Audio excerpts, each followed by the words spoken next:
آگے چلتی ہیں اور بہتری اسی حوالے سے آتی ہے، اور تمام سیاسی جماعتیں بھی اس بات پہ متفق ہیں کہ فوج کا سیاست میں کردار نہیں ہونا چاہیے۔ مریم نواز بھی ناظرین آج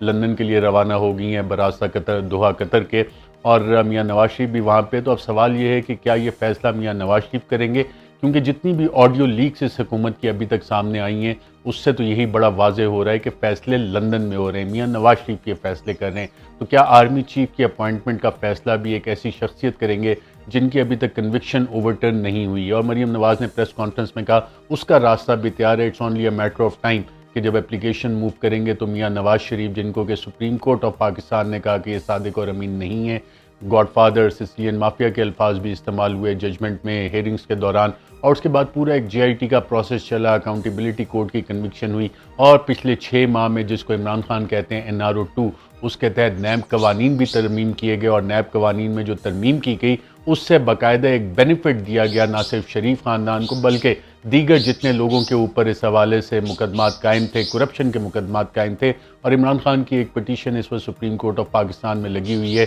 جس میں انہوں نے نیب قوانین میں ان امینڈمنٹس کو چیلنج کیا ہے، اور اس حوالے سے جو honourable chief justice supreme court of Pakistan کے عمر عطا بندیال اس کیس کو ٹیک اپ کریں گے، اور ڈے ٹو ڈے ہیئرنگ کا بھی انہوں نے عندیہ دیا ہے۔ اب آرمی چیف نے ناظرین جو بیان اس حوالے سے دیا ہے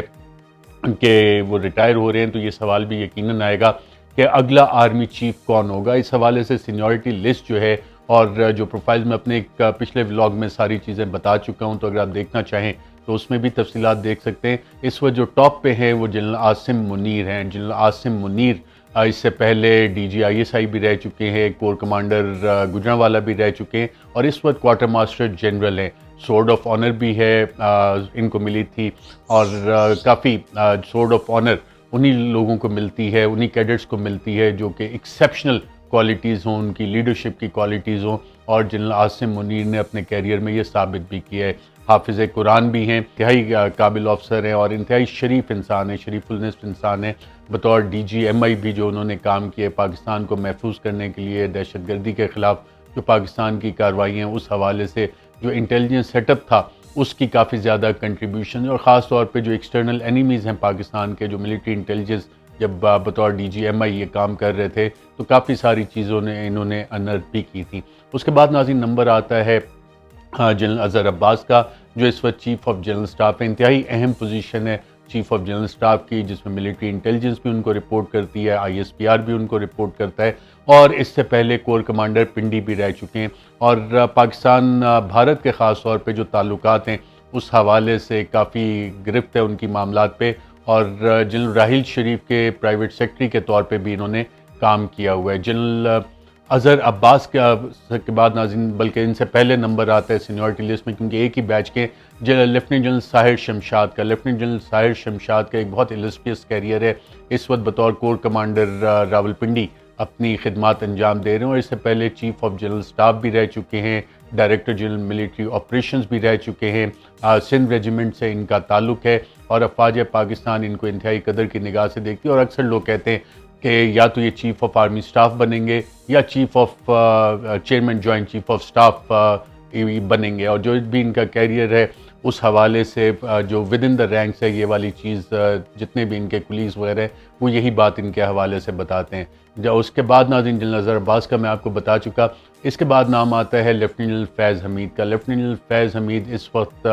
کور کمانڈر بھاولپور ہے، اس سے پہلے کور کمانڈر پشاور رہے ہیں، اس سے پہلے بطور director general inter services intelligence رہے، ایڈجوٹنٹ جنرل بھی رہ چکے ہیں پاکستان آرمی کے، اور DGC بھی رہ چکے ہیں ISI میں۔ اور جنرل فیض حمید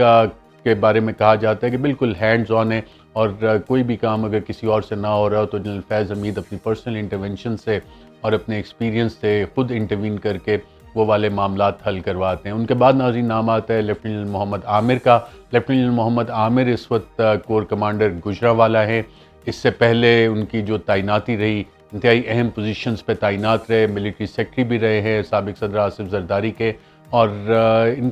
بلکہ ان سے پہلے نام آتا ہے لیفٹیننٹ جنرل نعمان محمود کا۔ لیفٹیننٹ جنرل نعمان محمود اس وقت پریزیڈنٹ نیشنل ڈیفنس یونیورسٹی ہیں، کور کمانڈر پشاور بھی رہ چکے ہیں، اور DG انالیسز ISI میں بھی سرو کر چکے ہیں۔ اتنا زیادہ ان کا میڈیا میں ذکر نہیں آتا رہا، اور اپنے آپ کو انہوں نے تھرو آؤٹ نان کنٹروورشل رکھنے کی کوشش کی ہے، زیادہ لائم لائٹ میں بھی نہیں آتے. تو یہ تو ناظرین لائن اپ ہے کہ ان میں سے کون نیا آرمی چیف بنے گا. خواجہ آصف اس حوالے سے کہہ چکے ہیں کہ نون لیگ میں اس وقت سوچ یہ ہے کہ جو ٹاپ پوزیشنز ہیں میرٹ پہ سینیورٹی اس حوالے سے ہی تعیناتی کر دی جائے. لیکن شاہد خاقان عباسی نے اس میں کنٹروورسی ایڈ کی جب انہوں نے یہ بیان دیا میڈیا پہ کہ لازمی نہیں ہے کہ سینیورٹی بیسس پہ ہی اپوائنٹ کیا جائے. تو نون لیگ اس حوالے سے ناظرین ابھی سوچ رہی ہے کہ انہوں نے کیا کرنا ہے کیا نہیں کرنا. لیکن میری اطلاعات یہ ہیں جو چند اہم ذرائع سے میری بات چیت ہوئی کہ انسٹیٹیوشن میں یہ فیصلہ ہو چکا ہے، جو ریکمنڈیشن ہے اور جو نئے آرمی چیف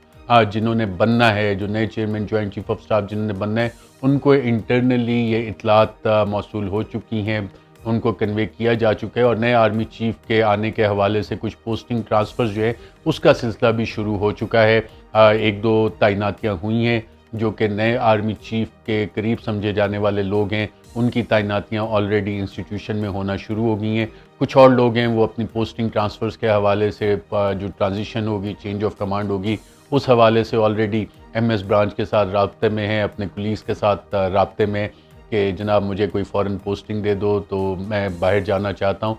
یہ کافی سارے کام بھی اس میں شروع ہو گئے ہیں. ایک اور ناظرین ابھی آنے والے دنوں میں آپ کو خبر ملے گی کہ کچھ پروموشنز ہوئی ہیں افواج پاکستان میں، کچھ ریٹائرمنٹس ہوں گی اور کچھ پروموشنز ہوں گی. اور ان پروموشنز میں ایک نام جو پروموشن کے لیے ہے وہ D G I S P R, director general I S P R major general Babar Iftikhar کا ہے. اور آئی ایس پی آر میں امید یہی کی جا رہی ہے، جو آئی ایس پی آر سے ہمیں اطلاعات آ رہی ہیں کہ میجر جنرل بابر افتخار کی پروموشن ہو جائے گی، لیفٹیننٹ جنرل بن جائیں گے. اور آئی ایس پی آر کے اندر بھی ایک دو تبدیلیاں ایسی شخصیات کی ہوں گی جو کہ کافی کنٹروورشل ہو چکے ہیں، اور اس حوالے سے ان کے بارے میں ملٹری سیکرٹری برانچ میں بھی رپورٹ جا چکی ہیں. آئی ایس پی آر نے خود بھی اس حوالے سے chief of the army staff کو کچھ انفارمیشن دی ہے. ناظرین مریم نواز لندن پہنچ چکی ہیں. سابق صدر آصف زرداری کی صحت انتہائی ناساز ہے، ڈاکٹرز ان کے علاج کے لیے آ چکے ہیں، اور اگلے چند ہفتے پاکستان کی سیاست کے لیے انتہائی اہم ہیں. اور اس میں اس وقت عمران خان کون سی موو کرتے ہیں، کیا موو کرتے ہیں، تمام نظریں بنی گالہ پہ ہیں، عمران خان پہ ہیں کہ جو انہوں نے مارچ کا ایک لانگ مارچ کا اعلان کیا، کیا وہ حتمی ہوگا اور اس 29 نومبر سے پہلے ایک کیئر ٹیکر گورنمنٹ انسٹال ہو جائے گی اور الیکشن جس کا وعدہ کیا جا رہا تھا وہ الیکشنز ہوں گے. مریم نواز ناظرین جو آپ کو پریس کانفرنس میں انتہائی شدید غصے میں نظر آئیں، اس پہ حوالے سے صدیق جان نے ایک ٹویٹ بھی کی کہ آرمی چیف کی گاڑی کون ڈرائیو کر کے پریزیڈنسی تک لے کے آیا. تو میں نے ایک دو لوگوں سے چیک کرنے کی کوشش کی تو ہر طرف سے صرف مسکراہٹیں ہی آتی رہی. یہ ملاقات جو پریزیڈنسی میں ہوئی، ڈاکٹر عارف الوی جو کوشش کر رہے تھے کہ معاملات کو حل کیا جائے، کچھ کشیدگی کو کم کیا جائے، اس حوالے سے نون لیگ کے پاس جو اس وقت اطلاعات ہیں ان میں انتہائی نون لیگ کے کیمپ میں انتہائی پریشانی ہے. اپنا خیال رکھیے گا ناظرین، مجھے دیجیے اجازت. اللہ حافظ. Subscribe our YouTube channel now and don't forget to press the bell icon for latest updates.